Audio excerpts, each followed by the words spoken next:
Hello students, welcome to our agriculture rankers academy. मैं आपका युवराज धार्मिक और आज हमारा ये फंडामेंटल्स ऑफ एंटोमोलॉजी का पहला लेक्चर है। ये हम एंटोमोलॉजी की सीरीज शुरू कर रहे हैं हिंदी में। ओके, तो पहला जो हमारा लेक्चर है वो है entomology, it's branches and importance पर है। आप समझ गए होंगे। अब हम देखते हैं कि एंटोमोलॉजी है क्या। ठीक है, तो एंटोमोलॉजी ग्रीक भाषा के दो शब्दों से मिलकर बना है। ओके, पहला जो शब्द है वो है एंटोमोन। अब एंटोमोन का मतलब होता है इंसेक्ट। ओके, इंसेक्ट का मतलब अभी हम बाद में समझेंगे क्या होता है, इतना भी याद रखिए। एंटोमोन का मतलब क्या होता है, इंसेक्ट होता है। ओके, उसके बाद दूसरा शब्द जो है लॉगस है। लॉगस का मतलब होता है टू स्टडी। ओके, इस प्रकार जो इसका अर्थ होता है यानी इसकी जो मीनिंग होती है वो होता है कीट विज्ञान का शाब्दिक अर्थ है कीटों का अध्ययन, यानी कीटों का अध्ययन करना एंटोमोलॉजी कहलाता है। तो यहां पर जो चीजें ध्यान देने वाली हैं, एक चीज ये कि लॉजी लगा है, ग्रीक भाषा का शब्द है और ग्रीक भाषा के जिन दो शब्दों से मिलकर बना है, पहला कौन सा है एंटोमोन, दूसरा है लॉगस। इतना समझ में आ गया आपको। उसके बाद हम बात करते हैं, थोड़ा सा ये जो लिखा है वो देख लेते हैं। कीट विज्ञान वह वैज्ञानिक अध्ययन है जिसमें कीटों के वर्गीकरण, संरचना, जीवन चक्र, व्यवहार, पारिस्थितिक महत्व और मानव व पौधों के साथ उनके परस्पर संबंधों का अध्ययन किया जाता है। देखिए, सामान्य से अगर परिभाषा की बात करें तो एंटोमोलॉजी को हम ऐसा समझ सकते हैं कि इसमें कीटों का वर्गीकरण किया जाता है। क्या किया जाता है? वर्गीकरण किया जाता है। इनकी संरचना के बारे में अध्ययन किया जाता है। इनका जीवन चक्र कैसे, यानी पूरा जीवन चक्र जो है, जो इसका जीवन काल होता है वो कितनी अवस्थाओं से होकर गुजरता है। ओके, वैसे जैसे कि हम अगर मनुष्य में बात करें तो हम देखते हैं एक बालक की अवस्था होती है, फिर एक किशोरावस्था होती है, फिर उसके अडल्ट हो जाता है पूरा, उसके बाद हमारी वृद्धावस्था, 4 अवस्था होती है। वैसे इनमें भी जीवन चक्र होता है। ओके, कीट अलग अलग होते हैं तो इनकी मॉर्फोलॉजी भी भिन्न भिन्न हो जाती है, पूरा जीवन चक्र। उसके बाद बात करते हैं इसका व्यवहार कैसा होता है, यानी कि आसपास के वातावरण में किस प्रकार से रहते हैं। इसका मतलब यह है इनके व्यवहार और पारिस्थितिक महत्व, यानी इसका महत्व क्या है एक पारिस्थितिक तंत्र में, जहां इस स्थान पर ये रह रहे हैं उस पर इनका क्या इम्पैक्ट पड़ रहा है, और मानव व पौधों के साथ उनके परस्पर संबंधों का अध्ययन किया जाता है। उदाहरण की अगर हम बात कर लें, अब कुछ उदाहरण देख लेते हैं। पहला उदाहरण है परागण में तितलियों की भूमिका को समझने के लिए इनके जीवन चक्र का अध्ययन। देखिए, अगर हम बात करें कि तितलियां परागण कैसे करती हैं तो इनके जीवन चक्र को समझना पड़ता है, यानी इनका अध्ययन करना पड़ता है। ओके, तितलियों के विषय में जानकारी एकत्र करनी पड़ेगी। जैसे कि आप खुद ही समझिए, कोई व्यक्ति किस प्रकार का कार्य किस तरह से कर रहा है, इसके लिए हमें क्या करना पड़ेगा, उसके जीवन चक्र को अध्ययन करना पड़ेगा। उसके बाद दूसरा जो इसका उदाहरण है वो है टिड्डों से होने वाले फसल नुकसान को रोकने के लिए शोध। अब देखिए, जो भारत की अगर बात करें हम, ठीक है, तो नॉर्मली टिड्डे का अटैक यानी जो ग्रॉस हॉपर होता है, यानी कहते हैं कहीं पर टिड्डी बोल देते हैं, टिड्डा बोल देते हैं, इनका अटैक काफी इंपॉर्टेंट हो जाता है। ये ज्यादा देखने को मिलता है, यानी इससे रोकने के लिए शोध किया जाता है एंटोमोलॉजी में। उसके बाद भृंग जैसे लाभकारी कीटों का उपयोग कर जैविक कीट नियंत्रण विकसित करना। क्या कह रहा है? भृंग के द्वारा जैविक कीट नियंत्रण विकसित करना। जैविक कीट नियंत्रण क्या है? ये एक प्रजाति है जो दूसरी प्रजाति को खा जाती है, यानी दबा देती है या फिर कह देते उस पर डोमिनेंट हो जाती है। ओके, अगर कोई रोग लग रहा है या फिर कोई कीट है वो हमारे खेत पे अटैक किए है, वहीं पर उसकी विपरीत शत्रु किस्म की प्रजाति की अगर हम कीट वहां छोड़ देते हैं तो वो क्या करेगा, उस कीट को जो नुकसान पहुंचा रहा है वो खा लेगा। इस दृष्टिकोण से भी महत्वपूर्ण है। आप समझ गए। उसके बाद हम बात करेंगे कि वैज्ञानिकों द्वारा दी गई कुछ परिभाषाएं। किसकी? वैज्ञानिकों द्वारा दी गई कुछ परिभाषाएं। देखिए, नॉर्मली परिभाषा लिखने से उसका इंपॉर्टेंस जो है, क्योंकि हमें लॉन्ग आंसर लिखना होता है, अगर हम 3 मार्क्स का भी आंसर लिख रहे हैं तो 1 पेज तो लिखना होता है मिनिमम, ताकि हमें 3 मार्क्स अच्छे कंटेंट पे मिल सके। लेकिन अगर वहीं पर हम कुछ वैज्ञानिकों के द्वारा दी गई परिभाषाएं लिख देते हैं तो उससे एक फायदा होता है, वो होता है कि इम्पैक्ट अच्छा पड़ता है हमारा। जो एग्जामिनर चेक कर रहा है वो सिर्फ अगर वैज्ञानिक का नाम देखेगा तो वो सोचेगा कि बच्चा अच्छा है, इसने अच्छे से पढ़ाई की है, ठीक है। अब एक लोग क्या लोग कुछ बार सोचते हैं कि हमें रट्टा मारनी पड़ती है, जो वैज्ञानिक ने दे दी उसे रट्टा मार के लिखना पड़ेगा। देखिए एक चीज बताएं, अगर रट्टा मार के लिखने की कोशिश करेंगे तो कमियां आ ही जाती हैं, रट्टा चीजें ज्यादा देर तक टिकती नहीं। और अगर किसी वैज्ञानिक ने दी है तो थोड़ा बहुत चेंजेस भी अगर आप लैंग्वेज में कर देते तो कोई फर्क नहीं पड़ता। जैसे कीट पहले अगर हम बात करें एम्स एडी के द्वारा, इन्होंने 1948 में परिभाषा दी थी। कीट विज्ञान प्रणाली शास्त्र की वह शाखा है, किसकी है? प्रणाली शास्त्र की शाखा है, जो कीटों के अध्ययन, उनके आकार, मॉर्फोलॉजी, कार्य प्रणाली और व्यवहार। देखिए कीटों के अध्ययन यानी आकार की बात करें तो हम मॉर्फोलॉजी हो जाता है, और कार्य प्रणाली यानी फिजियोलॉजी, और व्यवहार आ जाता है इकोलॉजी में। यानी कीटों की मॉर्फोलॉजी, इकोलॉजी एंड फिजियोलॉजी का अध्ययन इन्होंने बताया। अगर हम इस तरह लिख देंगे तो क्या गलत हो जाएगा? नहीं, गलत नहीं होगा, क्योंकि उसका अर्थ यही है, ठीक है। थोड़ा सा चेंजेस ज्यादा इम्पैक्ट नहीं डालता। और कोई भी टीचर हो या फिर कोई हो, एग्जैक्ट किसी को कुछ याद नहीं रहता लंबे समय तक। जी.ए. चैपमैन के द्वारा अगर हम बात करें तो कीट विज्ञान कीटों के वर्गीकरण, उनके पारिस्थितिक तंत्र में भूमिका, क्या बता रहे हैं? ये बता रहे हैं कि कीटों के वर्गीकरण तथा उनके पारिस्थितिक तंत्र में उनकी भूमिका क्या है, तथा मानव गतिविधियों के साथ उनके संबंधों को समझने से संबंधित है। इन वैज्ञानिक ने बताया कि कीट विज्ञान क्या है, कि कीट किसी पारिस्थितिक तंत्र में उनकी भूमिका क्या है। ओके, अब यहाँ भूमिका से ऐसा ये नहीं है कि वो लाभ पहुंचा रहे हैं या हानि पहुंचा रहे हैं, सिर्फ भूमिका की बात कर रहे हैं कि वो किस प्रकार से उनकी भूमिका है, और उनका वर्गीकरण क्या है, और उनकी मानव गतिविधियों के साथ उनके संबंध कैसे हैं। बस इतनी बात की जा रही है।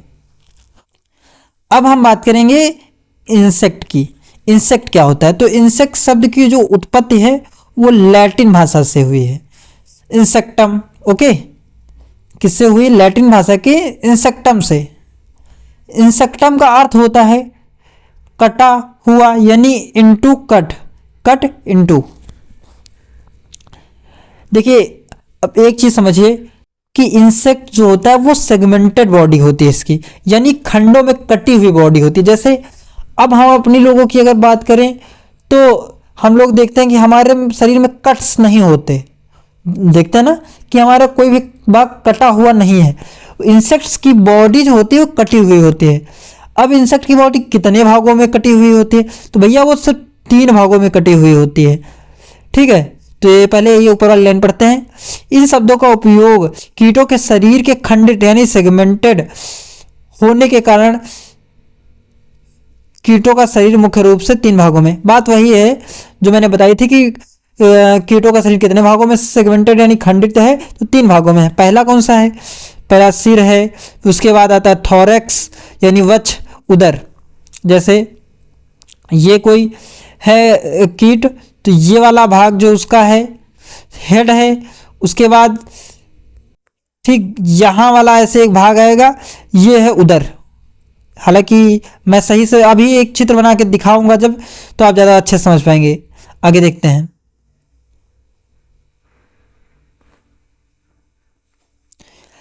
अब थोड़ा कीट विज्ञान के बारे में पढ़ते हैं, मतलब कीट के बारे में थोड़ा वो लिखना क्या है आपको, ऐसे थोड़ा पढ़ते हैं।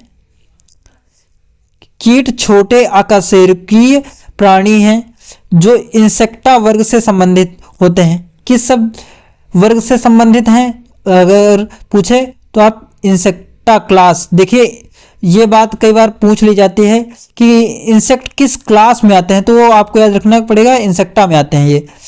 इनका शरीर 3 भागों में बटा होता है, सिर, वक्ष और उदर। 3 जोड़ी पैर, इनमें कितने? 3 जोड़ी पैर होते हैं।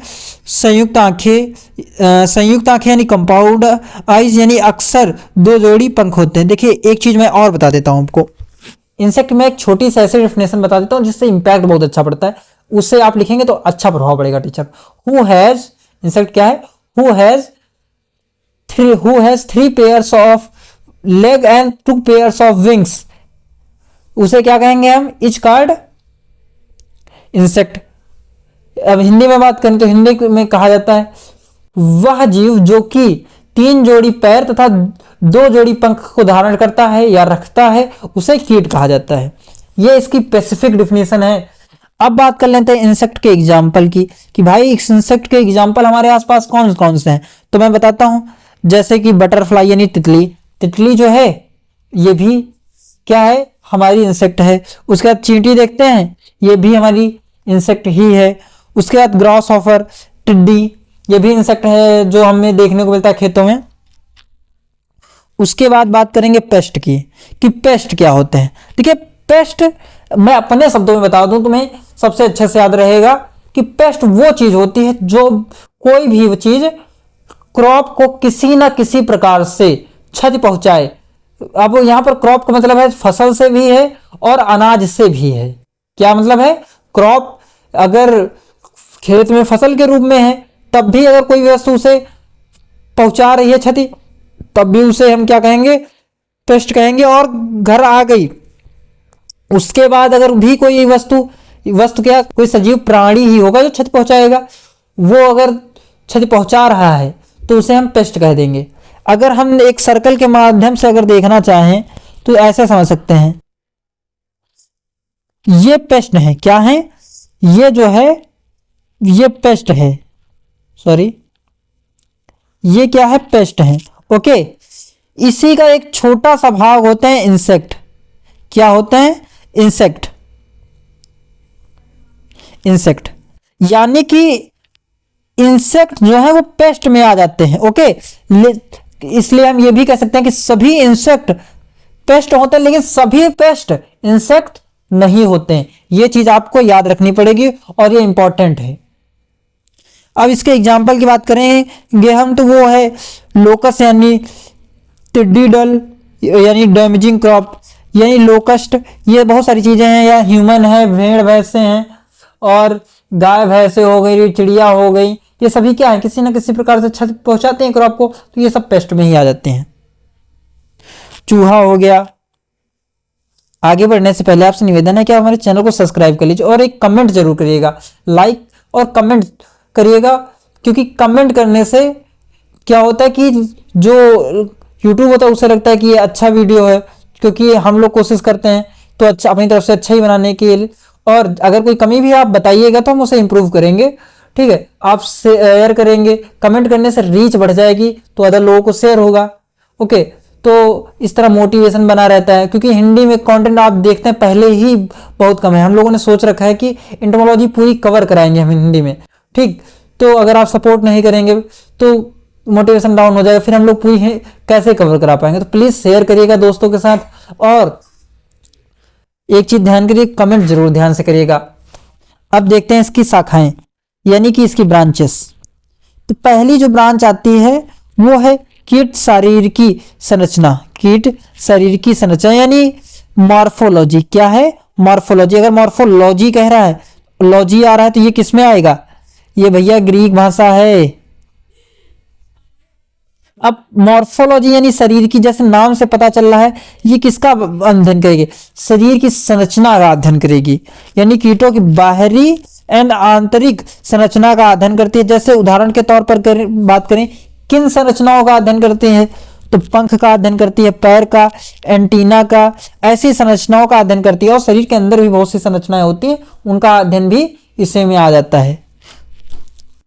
उसके बाद बात करें कीट शरीर क्रिया विज्ञान यानी इंसेक्ट फिजियोलॉजी। फिजियोलॉजी देखिए, देखिए मैं फिजियोलॉजी बता रहा हूं तो आप समझ जाएंगे कहां पर बात हो रही। फिजियोलॉजी का मतलब होता है कि किसी भी जीव के अंदर, क्या, किसी भी जीव के अंदर जो रासायनिक गतिविधियां यानी जो प्रोसेसेस हो रही हैं, प्रणालीबद्ध तरीके कार्य कर रहे हैं, जो प्रणालियां हो रही हैं, उन्हें ही मॉर्फोलॉजी में अध्ययन किया जाता है। अब प्रणालियां कौन कौन सी होती है, जैसे उपापचय प्रक्रियाएं होगी, जैसे पाचन हो गया, श्वास हो गया, प्रजनन, ये सभी प्रणालियां जो शरीर के भीतर होती हैं उनका अध्ययन फिजियोलॉजी में किया जाता है। अब यहाँ इंसेक्ट फिजियोलॉजी की बात कर रहे हैं, तो इंसेक्ट के अंदर कौन कौन से फिजियोलॉजिकल, जैसे श्वास हो गई, पाचन हो गया, इन सब चीजें कौन से घटित हो रही उनका अध्ययन किया जाता है। जैसे कीटों में भोजन उपापचय पर शोध। उसके आगे बात करते हैं हम कीट वर्गीकरण विज्ञान यानी टेक्सोनॉमी। क्या? टेक्सोनॉमी। कीट को परिवार, वंश और प्रजाति के वर्गीकृत करना और नामकरण करना। देखिए एक चीज यहां याद कर रखिएगा कि किस शाखा में कीटों का नाम रखा जाता है, तो भैया वो टेक्सोनॉमी में रखा जाता है, ये पूछा जाता है, ठीक है। और ये महत्वपूर्ण इसलिए है कि हम कैसे डिसाइड करेंगे कि ये इंसेक्टा क्लास में ही आएगा या फिर ये इस ऑर्डर में आएगा, तो हम ये टेक्सोनॉमी के अनुसार डिसाइड करते हैं। ओके, उदाहरण विभिन्न प्रकार की तितलियों की पहचान और वर्गीकरण के लिए टेक्सोनॉमी का प्रयोग किया जाता है। उसके बाद अगर हम बात करें ब्रांच की, तो वो ब्रांच है हमारी कीट पारिस्थितिकी यानी इंसेक्ट इकोलॉजी। देखिए इकोलॉजी का मतलब होता है कि जीवों का उनके आसपास के वातावरण के प्रति यानी जो उनका पारिस्थितिक तंत्र है उसके प्रति जो उनका संबंध है, एक दूसरे के प्रति किस प्रकार का व्यवहार करते हैं, उसका ही अध्ययन इकोलॉजी में किया जाता है। ठीक, तो इसी प्रकार हम कह सकते हैं कीटों का जो उनके पर्यावरण के साथ इंटरेक्शन होता है, उनके जो संबंध होते हैं, उन्हीं का अध्ययन क्या कहा जाता है? इंसेक्ट इकोलॉजी कहा जाता है। जैसे मधुमक्खियों द्वारा कृषि में परागण का अध्ययन, यानी मधुमक्खियां क्या करती हैं कि परागण करने का कार्य करती हैं, यह भी एक प्रकार का संबंध ही है। उसके बाद आर्थिक कीट विज्ञान यानी इकोनॉमिक एंटोमोलॉजी, लाभदायक या हानिकारक कीटों का अध्ययन जो मानव, पशु या फसलों द्वारा प्रभावित करते हैं। देखिए अब कीट ऐसे नहीं होते कि सिर्फ नुकसान पहुंचाएं, ठीक है, या फिर ऐसे ही सब नहीं होते कि जो सिर्फ लाभ ही दें, लेकिन ज्यादातर कीट ऐसे होते हैं जो नुकसान पहुंचाते हैं। ये बात समझने वाली बात है, ठीक है। लेकिन अगर सापेक्ष में देखें तो कुछ ना कुछ किसी ना का फायदा भी हो सकता है, नुकसान भी हो सकता है, ठीक है। तो हम ये कह सकते हैं जिनमें लाभ और हानि की बात की जाए तो वो इकोनॉमिक एंटोमोलॉजी की बात की जाती है, यानी टिड्डियों के फसल पर प्रभाव का अध्ययन। यानी अब बात करें 6 नंबर पर जो हमारी ब्रांच है वो कृषि कीट विज्ञान यानी एग्रीकल्चरल एंटोमोलॉजी। ये अप्लाइड एंटोमोलॉजी हैं। इसमें अगर हम बात करें तो फसलों और खेती प्रणालियों को प्रभावित करने वाले कीटों का अध्ययन।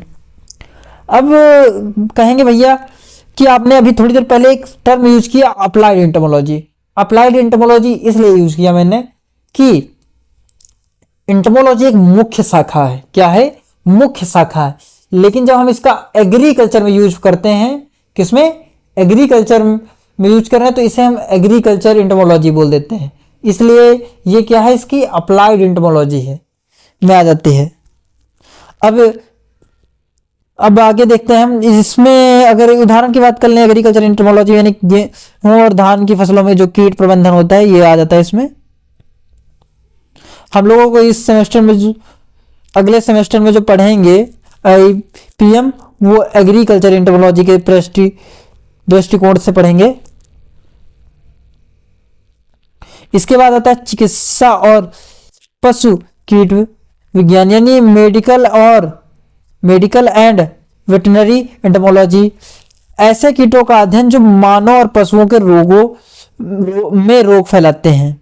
यानी क्या है? ऐसे कीट जो क्या होते हैं कि पशुओं को भी हानि पहुंचाएं प्लस किसे हानि पहुंचाएं? मनुष्यों को भी। उनका अध्ययन किया जाता है मेडिकल एंड वेटनरी। देखिए मेडिकल शब्द हो जो यूज हो रहा है मनुष्य के लिए यूज हो रहा है, वेटनरी शब्द पशुओं के लिए यूज हो रहा है, उनका अध्ययन इसमें किया जाता है। उदाहरण की बात करें मलेरिया, डेंगू। अब ये मच्छर से होता है भैया, ये मच्छर है क्या? कीट ही तो है। उसके बाद बात करें न्यायिक कीट एंटोमोलॉजी यानी फॉरेंसिक एंटोमोलॉजी। फॉरेंसिक एंटोमोलॉजी यानी अपराध जांच में मदद करने के लिए कीड़ों का उपयोग, विशेष रूप से मृत्यु के समय का अनुमान लगाने के लिए। अगर उदाहरण की बात कर लें जैसे शवों पर मैगगॉट यानी मक्खी के लार्वा का विकास का अध्ययन, औद्योगिक कीट एंटोमोलॉजी यानी इंडस्ट्रियल एंटोमोलॉजी। इंडस्ट्रियल एंटोमोलॉजी में हम क्या अध्ययन करते हैं? उद्योगों में कीटों का उपयोग पर केंद्रित, यानी ऐसे कीट जिनका इंडस्ट्रियल यूज है।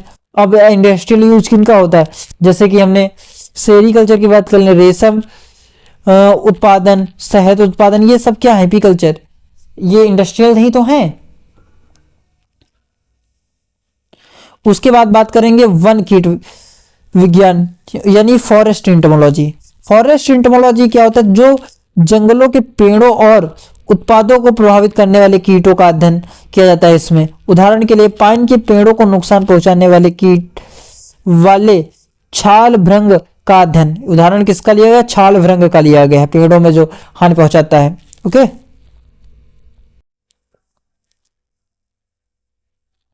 उसके बाद जो हमारी अगली ब्रांच है वो है सामाजिक कीट एंटोमोलॉजी यानी सामाजिक कीट विज्ञान, सोशल एंटोमोलॉजी।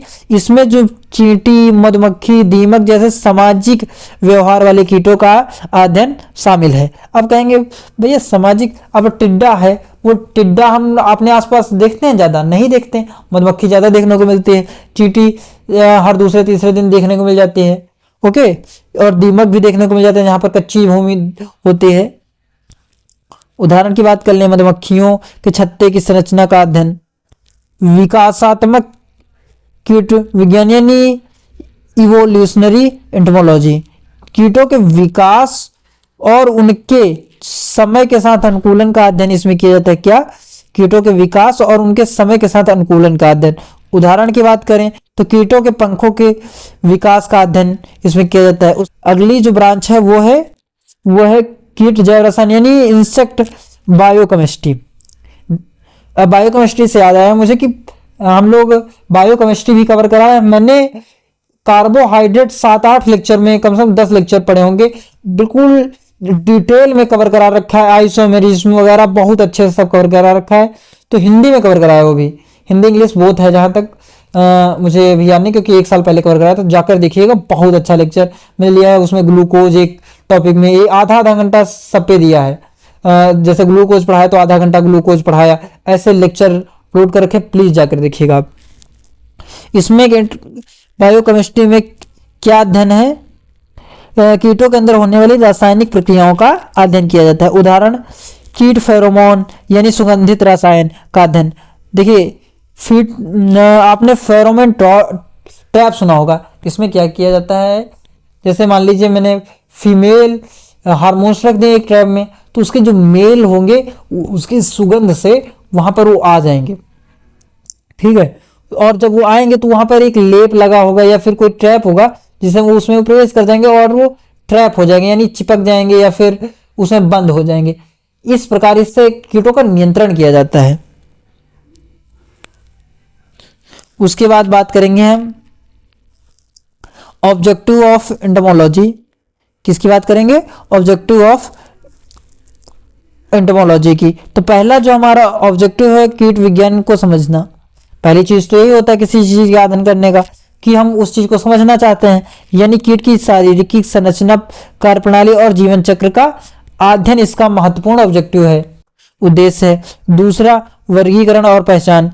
अब इसका अध्ययन इस दृष्टिकोण से भी किया जाता है कि हम कीटों को पहचान सके और उनके वर्गीकरण भी कर सकें। उसके बाद पारिस्थितिक प्रभाव। पारिस्थितिक प्रभाव क्या है कि हम जानना चाहते हैं कि पारिस्थितिक तंत्र में कीटों की भूमिका क्या है, जैसे परागण और अपघटन का विश्लेषण करना, यानी पारिस्थितिक तंत्र में किस प्रकार से वो महत्व दे हैं, पूर्ण है, इसका इस एक महत्वपूर्ण ऑब्जेक्टिव है यानी उद्देश्य है एंटोमोलॉजी का।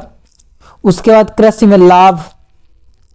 कृषि में लाभ यानी कृषि के क्षेत्र में जो एग्रीकल्चर है वो बहुत बड़ा टर्म है। इसमें जो मधुमक्खी पालन किया जाता है, ये सभी चीजें आ जाती हैं, यानी किस प्रकार से एग्रीकल्चर को लाभ पहुंचाता है, इसका ऑब्जेक्टिव ये है। उसके बाद कीट नियंत्रण, यानी एग्रीकल्चर की ही बात कर लें या फिर किसी अन्य क्षेत्र की बात कर लें तो हम कीटों को नियंत्रित किस प्रकार से कर सकते हैं उसका अध्ययन। और कीटों का नियंत्रण जैविक रूप से कर रहे हैं या फिर रासायनिक रूप से या फिर एकीकृत कीट प्रबंधन IPM के द्वारा कर रहे हैं, ठीक है। इसके विषय में अध्ययन करना इसका एक उद्देश्य होता है। उसके बाद रोग नियंत्रण। अब भैया रोग तो आते हैं पैथोलॉजी में, लेकिन एक चीज होती है जो रोगों का वहन करते हैं, यानी रोगों का प्रसारण होता है वो कीटों के द्वारा होता है भैया। जैसे एक क्वेश्चन मैं बता देता हूं यहीं तरह, जो मोजैक वायरस होता है उसका जो वाहक होता है माहू होता है, और व्हाइट फ्लाई भी कहीं कहीं पर देखने को मिलती है। तो ये जो करते हैं ये इसका प्रसारण करते हैं। तो रोग का प्रसारण एक स्थान से दूसरे स्थान से कीटों के द्वारा होता है, अन्य कारकों के द्वारा भी होता है, जैसे सिंचाई का जल हो गया और पोर्स चले जाते हैं एक स्थान से दूसरे स्थान पर, अदर फैक्टर्स होते हैं। लेकिन मुख्यतः अगर हम देखें तो रोगों का प्रसारण करने में कीटों की महत्वपूर्ण भूमिका होती है। उसके बाद औद्योगिक उपयोग मैंने अभी बताया कि शहद उत्पादन ये सब इसमें दृष्टिकोण से महत्वपूर्ण है, यानी इसके लिए भी इसका उद्देश्य है, यानी इसका अध्ययन एक महत्वपूर्ण उद्देश्य है औद्योगिक दृष्टिकोण से। उसके बाद लाभकारी कीटों का संरक्षण, यानी हम जब कीटों को मार रहे हैं तो हम ऐसे कीटों को ना मार दे जो हमारे लाभकारी हैं। ओके, इस दृष्टिकोण से भी महत्वपूर्ण है कि एंटोमोलॉजी का अध्ययन। उसके बाद बात करेंगे न्यायिक उपयोग, यानी अपराध की जांच करने के लिए इसका उपयोग किया जाता है। देखिए अगला जो हमारा लेक्चर है वो हिस्ट्री ऑफ एंटोमोलॉजी पर है। इससे बहुत ज़्यादा देखिए कॉम्पिटेटिव टेस्ट हमने इसमें बहुत ज़्यादा दिया है, लेकिन इन लेक्चर्स में भी हमने बहुत ज़्यादा कॉम्पिटेटिव दिया है। अगर कोई एफओ की तैयारी कर रहा है तो भाई प्लीज़ देखिए और नोट्स ज़रूर बनाइएगा। और अगर सिर्फ कंपटीशन वाला है तो शॉर्ट नोट्स बनाइए प्लीज़। अगर सेमेस्टर वाला बच्चा देख रहा है तो आप इसे कंप्लीट नोट्स बनाइएगा, जिससे आप कभी अगर पढ़ाना चाहें तो पढ़ा भी सकते हैं। और दूसरी चीज़, आपको क्या फ़ायदा होगा कि आप जब किसी कंपटीशन के एग्जाम की तैयारी करेंगे तो आपको यही क्वेश्चन देखने को मिलेंगे, थोड़े बहुत अलग से देखने को मिलते हैं तो वो हम लोग रिवाइज कर लेंगे, लेकिन इससे बाहर नहीं। 90% चीज़ें इसी से होती हैं, इन्हीं से होती, आपके सेमेस्टर से बाहर नहीं होती। ठीक है, तो प्लीज़ इन्हें पढ़िए।